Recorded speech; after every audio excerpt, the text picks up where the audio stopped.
안녕하세요. 오늘은 야생의 사고 제3장 변환 체계에 대해서 살펴보겠습니다. 소위 원시 사회에서 생활과 사고를 지배하는 실천적, 이론적 논리는 변별적 구분의 필요에서 나온 것입니다. 이 요구는 토템 관습 밑에 깔려있는 신화에 이미 나타나 있으며, 또한 연구성과 비연속성이 명확히 새겨진 결과를 요구하는 기술 활동의 면에서도 마찬가지입니다. 그런데 경험적 측면뿐만 아니라 이론적 측면에서도 차이를 구별짓는 특징이 무엇이냐 보다는 그 특징이 있느냐 없느냐가 훨씬 중요합니다. 멜라네시아의 모타섬 원주민은 자기의 타마 니우를 환시라든가 혹은 점수를 통해 안다고 합니다. 한편 오로라 섬의 예비 어머니들은 코코넛이나 빵나무 혹은 그 밖의 물체들이 어린 아이와 불가사의한 연관을 가지며 아이는 그것들의 반향이라고 여깁니다. 동일한 신앙이 모타섬에도 있음을 리버스가 알아냈습니다. 모타섬의 많은 원주민들은 음식에 대한 금기를 지키고 있었는데, 그것은 자신의 어머니가 임신 중이었을 때 발견한 식용동물이나 과실들은 바로 자신이라고 믿기 때문입니다.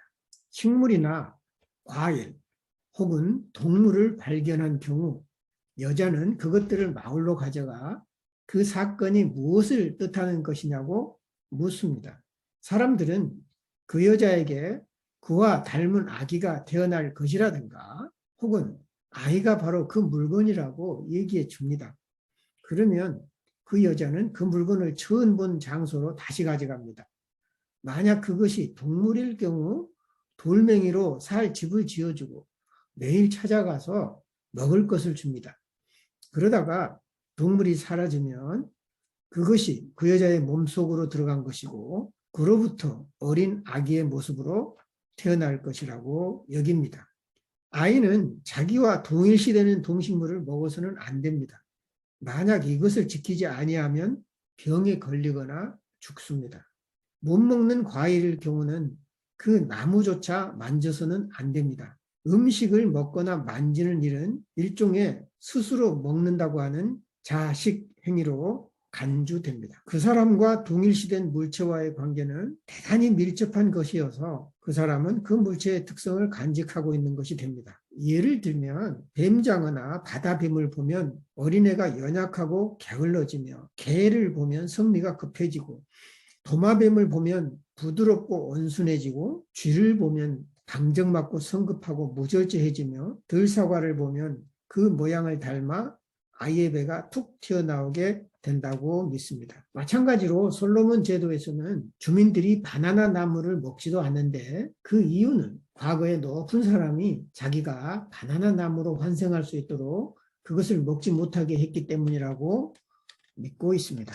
신화시대의 토템 조상은 정령 아이를 토템 성지에 갖다 놓았습니다. 아란다족에도 이와 같은 신앙이 있습니다. 그러나 아란다족에서는 정령이 이따금 한 번씩 옛 성지로 돌아와 기다리며 새로운 화신이 되는데 반해, 아라반나족의 정령은 매번 성과 반족과 토템을 바꾸어 화신합니다. 그러므로 정령들은 제각기 생물학적 지위, 사회, 종교적 지위의 모든 순환 체계를 규칙적으로 돌게 됩니다.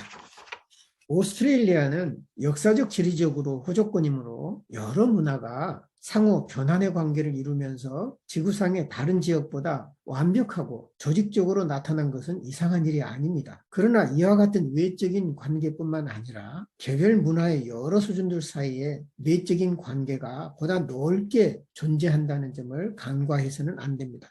앞에서도 언급한 것처럼 토템형의 사고와 신앙이 특별히 주목되는 것은 그것을 형성하거나 차용한 사회에서 그것이 부호가 되고 개념 체계의 형태를 띠게 되는 바, 그로써 각 수준에 속하는 메시지뿐만 아니라 나아가서는 언뜻 보기에 서로 무관한 메시지들, 즉 인간들 사이의 관계인 문화나 사회 또는 인간과 자연의 문제로 간주되는 기술적, 경제적 현상의 그 어느 한쪽에만 속하는 듯한 메시지들 사이에도 변환이 가능해지기 때문입니다. 신화체계와 그 표현 양식은 자연 조건과 사회 조건 사이의 상관관계를 세우는 데 기여합니다. 보다 정확히 말하자면 지리, 기상, 동물, 식물, 기술, 경제, 사회, 의례, 종교, 철학 등 여러 측면에서 나타나는 의미 있는 대조들 간의 등식을 세울 수 있게 합니다. 신화 형식으로 나타난 원시부족의 토템 사상을 살펴보겠습니다. 자연적 요소에 의해서 만들어진 체계이든 문화적 요소에 의해서 만들어진 체계이든 토템적 표현은 결국 어떤 체계에서 다른 체계로 이행할 수 있는 부호라고 한다면 이와 같은 표현이 왜 행동원칙을 수반하느냐 하는 물음을 제기할 수도 있겠습니다. 우선 적어도 토테미즘 또는 그렇게 불리는 현상은 표현 이상의 것입니다. 그것은 기호사의 양립과 비양립의 규칙을 세우는 데 만족하지 않고 행위 양식을 금지하고 명령하는 하나의 윤리적 기초가 됩니다. 적어도 토템적 표현과 음식물 금기와 외혼제의 결합이 빈번히 나타나는 점에서 그렇게 생각됩니다.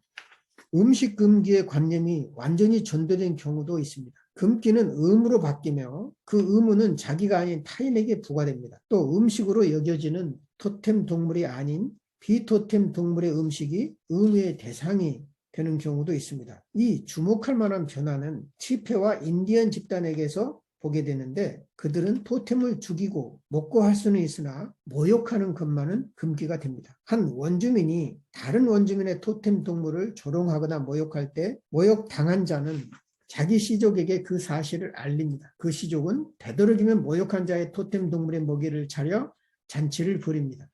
예를 들면 토템 동물이 곰일 경우 야생의 나무나 과일을 차립니다.